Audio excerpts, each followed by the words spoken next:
देखिए, मोनालिसा के साथ एक बहुत बड़ा धोखा, फरेब सामने आएगा थोड़े दिन में, क्योंकि ये तो कमाऊ पूत है ना। जब तक ये फिल्म इंडस्ट्री में इसका काम चल रहा है, अच्छे से कमाई हो रही है, तो इसको रखेगा। और जब इसका काम नहीं चलेगा, तो ये 35 टुकड़ों में आएगी, फ्रिज में बंद होके, कुल्फी जम के। या फिर निकिता की तरह से इसका कांड होगा, क्योंकि लव जिहाद एक बहुत बड़ी साजिश हिंदुस्तान में चल रही है। और ये साजिश का पर्दाफाश पूरे देश के सामने है।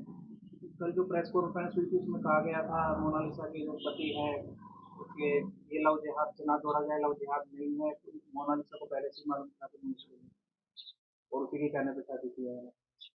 ये तो एक प्रोपगंडा है, कुछ तो कहेगा वो। हिंदू लड़की से ही क्यों की उसने? मुस्लिम लड़कियां नहीं थी क्या इंडस्ट्री में जहां काम कर रहे थे? नहीं थी तो उसके गांव में, गली में, मोहल्ले में ये तो सारी की सारी फुफेरी ममेरी सब चलती इनके यहाँ। तो ये हिंदू बच्ची क्यों? और ये भी छत्रपति शिवाजी के गोत्र की लड़की भोंसले। ये बहुत अच्छे से जानते, बहुत शातिराना काम किया गया है ये। और मोनालिसा क्योंकि एक बच्ची जो माला बेचती थी, ये मीडिया की बेटी कहूंगी, क्योंकि कुंभ से निकली है ये। और इसको इतने ऊंचे ख्वाब दिखाए गए, इसको नहीं मालूम कि लव जिहाद क्या होता है। इस बच्ची को नहीं मालूम कि इनके मदरसों में क्या शिक्षा, क्या ट्रेनिंग दी जाती है। ये तो 2-4 साल बाद रुको। अगर मोनालिसा को पता था, और ये मोनालिसा से प्यार करता है, क्या नाम है इसका? इरफान, फरमान। फरमान इरफान सब एक ही है। फरमान को मालूम थी कि ये हिंदू है और ये प्यार करता, तो ये हिंदू बन के शादी करता है ना। क्यों नहीं बना? हिंदू बन के आए, हम भी स्वागत करेंगे। सलमान के घर वालों का तो कहना है कि उसने वो बहुत सारे एक झटके से नकार देंगे, क्योंकि वो वकालत कर रहा है बच्चा। उसका मैंने बयान सुना उसके भाई का। वो एक सिरे से खारिज करेंगे, और यहां तक कहेंगे कि हमने उसको पैतृक संपत्ति से खारिज कर दिया। वो ये भी कहेंगे, कल बयान आएगा, कि हमने उसको अपने घर से बिल्कुल खत्म कर दिया, कोई रिश्ता नाता नहीं है। लेकिन ये झूठ है, ये प्रोपगंडा है इनका। और दूसरी बात, हिंदू क्यों नहीं बना, ये मंदिर में गया,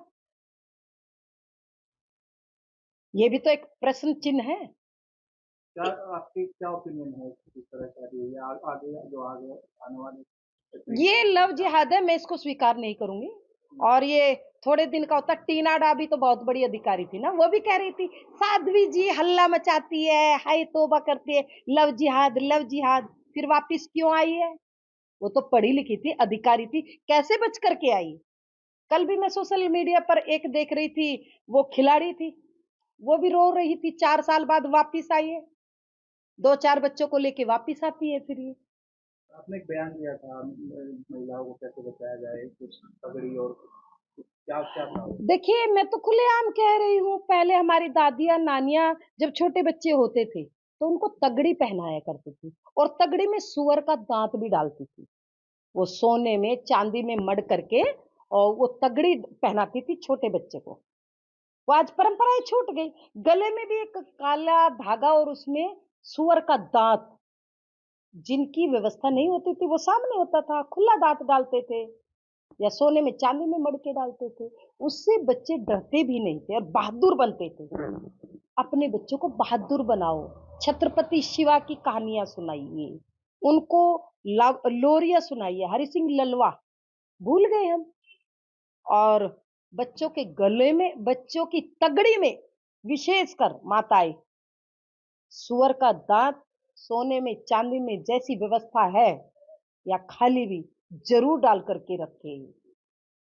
ये परंपराएं हमने भुला दी है, इन परंपराओं को कायम रखिए। तो ये जो आपने ओपिनियन दी है इसको का बात मर के रखे बच्चों के लिए है या बड़ों के लिए? जब बच्चे पहनेंगे तो बड़े अपने आप पहनेंगे। बच्चों से ही तो परंपरा शुरू होती है, बच्चों को ही तो सिखाना चाहिए। ये बहुत जरूरी है। किससे तगड़ी की परंपरा छूट गई है। तगड़ी पहनते थे, आज कहाँ पहनते हैं? ये जरूरी है। किस चीज से बचाव होगा वो इस तरह से? बच्चा बहादुर बनेगा और बच्चों में संस्कार बनेंगे अपने। तिलक नहीं लगाते हम बच्चों के, तगड़ी नहीं पहनाते, यज्ञोपवीत नहीं पहनाते, ये बहुत जरूरी है। यज्ञोपवीत, तिलक लगाइए और तगड़ी जरूर पहनाइए। आपके राज्य की खबरें, आपके शहर की खबरें सबसे पहले जानने के लिए देखते रहें अमर उजाला। चैनल को सब्सक्राइब जरूर कर लें और पाएं हर अपडेट।